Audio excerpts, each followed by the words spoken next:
Hello and welcome to the Aubergine help videos. In this video we explain how to make simple updates to text or images on pages on your website. Before you make any changes, I recommend going onto your website and opening the page you want to change and taking a screenshot. You might even want to print it out, because having it there to look at as a reference can make it much easier to make changes. You first need to log into the WordPress account on your website using the login details we have given you. What you can see is called your dashboard. Some dashboards look a bit different to what you see here, but that is nothing to worry about. Hopefully, you can see a list of options on the left-hand side.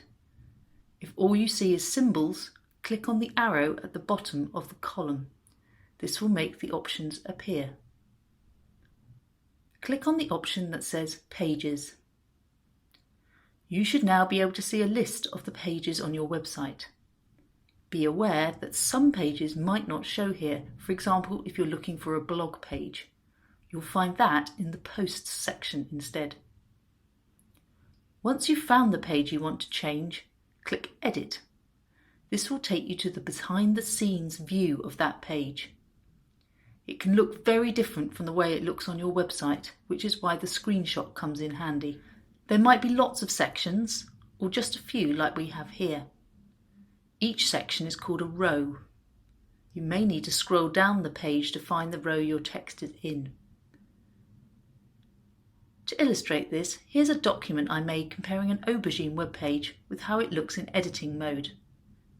You'll see that the content is broken up into chunks, which can be located in many different areas of the editing page. This can be confusing, but you do get used to it. If you want to change a title, this is also the place to do it. Once you find the text you want to change, it's simple to edit it, like this.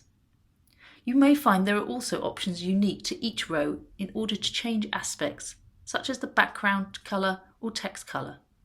In this case, I'm changing the text colour to purple.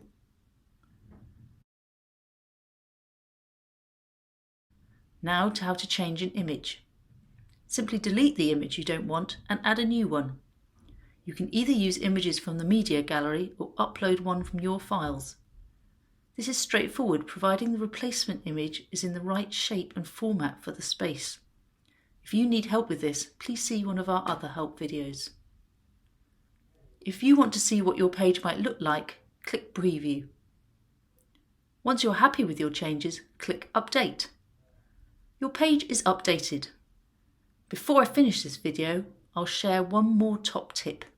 If you need to go back to a previous version at any time, click on Revisions and choose the one you want.